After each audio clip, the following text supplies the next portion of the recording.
حلقة اليوم ستتحدث عن العضو القادم في طاقم قبعة القش، وسيكون هنالك 3 مرشحين أساسيين للانضمام للطاقم. في الحلقة الأولى من ون بيس تحدث لوفي عن أنه يحلم أن يصبح طاقمه مكون من 10 أفراد ربما. كلمة ربما هنا تعني أن هنالك أشخاص آخرين قد ينضموا للطاقم. منذ السنتين لم ينضم أي عضو لطاقم قبعة القش في أرك اليوجين وأرك دريسروزا، بل كاد أن يفقد لوفي أحد أجنحته في أرك الكعكة الكاملة. ومع استمرار رحلته اكتسب لوفي حلفاء كثر وأصدقاء أكثر، لكنه لم يكتسب أي رفيق جديد إلى الآن، إلى أن وصلنا إلى أرك وانو الذي انضم فيه رسميا جينبي وأعلن أنه ملاح طاقم قبعة القش. وهكذا اكتمل عقد الطاقم الذي كان يريده لوفي. وما بقي لدينا كلمة ربما التي قالها في أوائل الحلقات، والتي على أساسها سنجد أن هنالك 3 مرشحين للانضمام له في رحلته. أحدهما تقريبا حسم أمره في الانضمام للطاقم وبقي الاثنان الآخران. ولنبدأ بالمرشح الأول، كوزكي مومونوسكي. أعلم أن اللفظ الصحيح هو كوزوكي، لكنني أحب تخفيف الكلمات لكي تسهل في النطق. حسنا، فيما يخص مومونوسكي لو نلاحظ شيئا مهم سنجد أن اليابانيين وشعوب متأثرة بالثقافة البوذية بصورة عامة تؤمن بنظرية تناسخ وتكرار الأحداث بوقائع جديدة. يشبه الأمر إلى حد ما نظرية أن التاريخ يعيد نفسه، لكن اليابانيين يؤمنون بهذا الأمر كثيرا ونجدها تتكرر كثيرا في أعمالهم الدرامية، خصوصا في ون بيس الذي نجد فيه تشابه كبير بين طاقم لوفي وطاقم روجر، شبه لا يمكن إنكاره أبدا لما له من دلالات واضحة المعالم. كلاهما يمتلك نفس الشخصية البسيطة ذات الكاريزما الغريبة التي تجمع الجميع حولها. يد روجر اليمنى سياف ولا يمتلك فاكهة شيطان، وهذا ما نجده في رونون وزورو.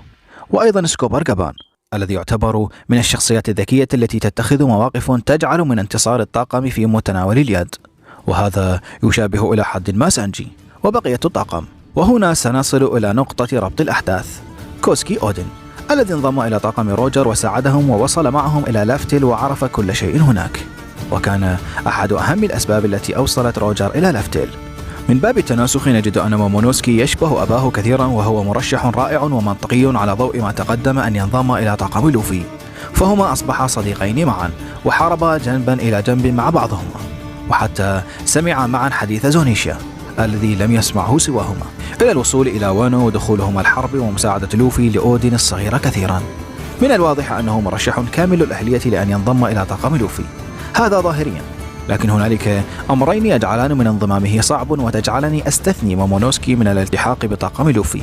أولهما هو صغر سنه وعدم امتلاكه لأي مهارات تؤهله أن يساعد لوفي في مسعاه. نحن هنا نتحدث عن أعظم السيافين، وعن أكثر امرأة متمرسة بالطقس وتستعمله سلاح، وعن أخطر امرأة في العالم، وشبكاي سابق. ما الذي سيفعله صغير بكاء منحرف مع طاقم كهذا الطاقم؟ لا شيء، سيقضي الوقت وهو يرتمي بين أحضان روبين أو نامي. أما الأمر الثاني وأراه أهم من المانع الأول هو أن وانو تحتاج لمومونوسكي كثيرا، لأنه آخر من بقي من سلالة الكوسكي.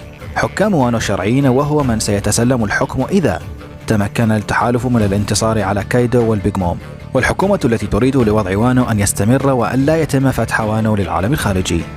لذلك فإن مومونوسكي مستبعد تماما من الانضمام إلى طاقم لوفي.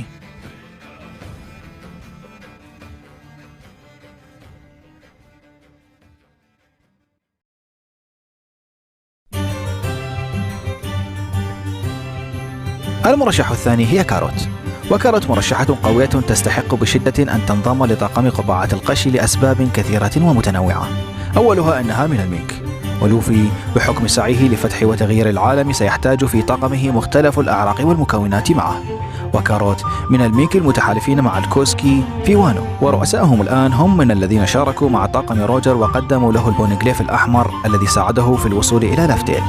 هذا من الناحية الفكرية يؤهل كاروت أن تصبح عضوا من أعضاء مليك القراصنة المستقبلي. أما من ناحية القوة، كاروت قوية جدا وتمتلك مهارات لا يمكن إلا الإشارة لها بالبنان، وثبت ذلك في المواجهات التي خاضتها مع الطاقم.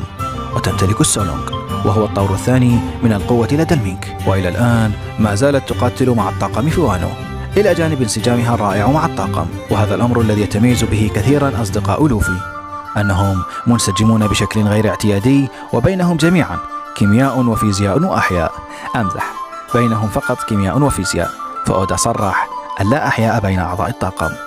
وكاروت انسجمت كثيرا مع هذا الطاقم وتماهت معهم وأصبحت وكأنها فرد غير رسمي، والطاقم يحتاج إلى عضو أنثى معه، فقد كان آخر المنضمين له كلهم رجال: فرانكي، بروك، وأخيرا جيمبي. لذلك انضمام كاروت سيكون منطقيا إلى الطاقم بنسبة كبيرة جدا، خصوصا أنها فتاة حالمة وتتطلع إلى أن ترى العالم وتبحر وتشاهد الجزر الأخرى والبحر وتخرج من بيئتها التي عاشت فيها، التي ليس فيها سوى الأشجار والميك وأقرانها وفيضانات زونيشيا.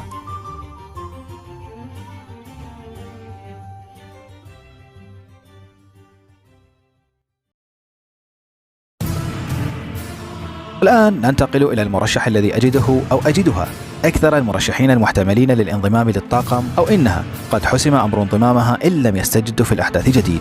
وقبل ذلك، إن كنت من متابعي الأنمي ولم تتابع المانجا، فإن الحديث المتبقي حرق بالكامل. أكرر: حرق بالكامل. لا تعتبوا علي في التعليقات، ها أنا أخبركم أن الجزء المتبقي هو حرق تماما. المرشحة الأخيرة والتي أجدها أكثر حظا والأفضل من جميع النواحي في الانضمام للطاقم هي ياماتو، ابنة كايدو التي يريد أباها أن يجعلها شوغن وانو الجديد، لكنها ترفض ذلك. فمنذ صغرها أعجبت بكوسكي أودين وأرادت أن تكون مثله تماما. شهدت موته وتأثرت بذلك كثيرا. قرأت سجله الذي لخص فيه رحلته مع روجر، وتحدث فيه عن الرجل الموعود الذي سيفتح العالم ويقلبه رأسا على عقب. آملت بأنها ستكرر ما فعله أودين تماما، وإنها تجسيد أودين في كل ما يؤمن به، وأكثر ما يؤمن به أودين هو فتح وانو وانتظار الرجل الموعود الذي سيحرر العالم أخيرا. وهذا الأمر الذي دفعها لأن تقف مع طاقم قبعة القش وتساندهم. أنقذتهم في مواقف عديدة وأنقذت مومونوسكي أيضا، وها هي الآن تقف بوجه أبيها كايدو وتقاتل معه بكل ما تمتلك من قوة في انتظار أن يعود لوفي، مصرحة إنها سترافقه لرؤية العالم وتشاركه كما فعل كوسكي أودين تماما. هذا من الناحية الفكرية أسبابها مقنعة للانضمام إلى الطاقم. أما من ناحية القوة حدث ولا حرج، فهي ابنة اليونكو كايدو أقوى مخلوق موجود إلى الآن، ولديها جيناته وقوته، وأيضا فاكهتها القوية من نوع زون أسطوري. ورغم إنها تحب أودين وتقمصت شخصيته، إلى إنها ما زالت تقاتل بنفس الهراوة القوية التي يقاتل بها والدها، مما يدل على نمط قتالها العنيف والقوي الذي تمكنت به من الوقوف بوجه كايدو. وهنالك دلالة أخرى أيضا في استعمالها للهراوة بدل السيف. هي أحبت أودين وتقمصت شخصيته وقلدته في كل ما يفعله، حتى إنها آمنت بأحلامه واعتبرتها أحلامها، لكنها لم تستعمل طريقته بالقتال. لماذا؟ لهذا الأمر دلالة واضحة في أنها العضو القادم في الطاقم، وستكون إضافة جديدة لطريقة قتال الطاقم ككل، وكأن الكاتب عوض مومونوسكي بها وبطريقة قتالها. فالطاقم لا يحتاج إلى سياف وزورو معهم. ياماتو أرى إنها مرشح فوق العادة للانضمام للطاقم، ولديها الحظوظ الأكبر في هذا الأمر، وستكون إضافة رائعة ومتناسقة للطاقم، إلى جانب إنها ستعوض مكان مومونوسكي في الطاقم إذا آمنا أن طاقم قبعة القش هم النسخة المختارة من طاقم روجر. وإلى نهاية إركوانو وعلى مستجدات الأحداث، ياماتو عضو لا غبار عليه في طاقم لوفي، وسيكون لها الدور الفاعل هناك. كانت هذه حلقة عن أبرز المرشحين للانضمام إلى طاقم لوفي بعد إركوانو. إن كان لديكم مرشح تظنون أنه يستحق أن يذكر في القائمة، أخبروني به في التعليقات وسأتابعها جميعا.